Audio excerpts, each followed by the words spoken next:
রক্ত বা প্লেটলেট বা অনুচক্রিকা এগুলো দিয়ে প্রেশার আলসার বা বেডসোর বা ঘা সারানো, হ্যাঁ ঠিকই শুনছেন, এটা পসিবল।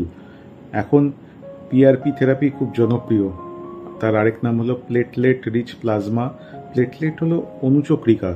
এবার অনুচক্রিকা যদি বাড়িয়ে দেওয়া যায় কোনো কারণে প্লাজমায়, এবার অনুচক্রিকার মধ্যে যেহেতু গ্রোথ ফ্যাক্টর থাকে, সেই গ্রোথ ফ্যাক্টরগুলো ঘা ঠিক করতে সাহায্য করে। এবার রক্তের মধ্যে থাকা অবস্থায় ওইভাবে তো অনুচক্রিকা বাড়ানো যায় না। যেটা করা হয় যে পেশেন্টেরই 20 বা 30 ml এরকম নানা রকম মাপের আছে, রক্ত নিয়ে সেটাকে মেশিনে ঘোরানো হয়, সেন্ট্রিফিউজ মেশিন বলে।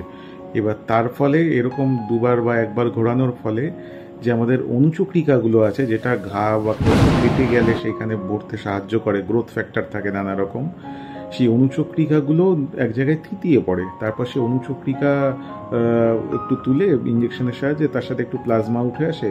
এবার সেই প্লাজমাটার মধ্যে যে অনুচক্রিকার কনসেন্ট্রেশন বা ঘনত্ব অনেক বেশি থাকে রক্তের থেকে, জেনারেলি 5 গুণ, নর্মাল যা রক্তের ঘনত্ব থাকে তার 5 গুণ বেড়ে যেতে পারে। এটাই মোটামুটি একটা ফার্স্ট হ্যান্ড নিয়ম।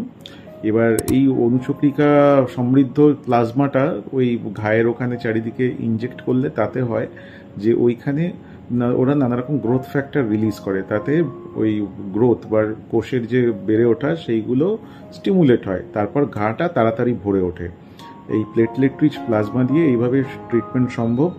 তো এই নিয়ে আরও যদি ডিটেলসে ভিডিও চান আমি বানিয়ে দিতে পারি, মানে কী কী আধুনিক ব্যবস্থা আছে প্রেশার আলসার ঠিক করার।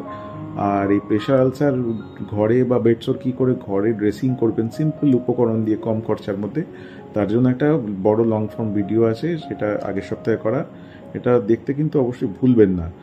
আর আধুনিক উপায়গুলো নিয়ে আমি পরবর্তীতে আসবো আবার। নমস্কার।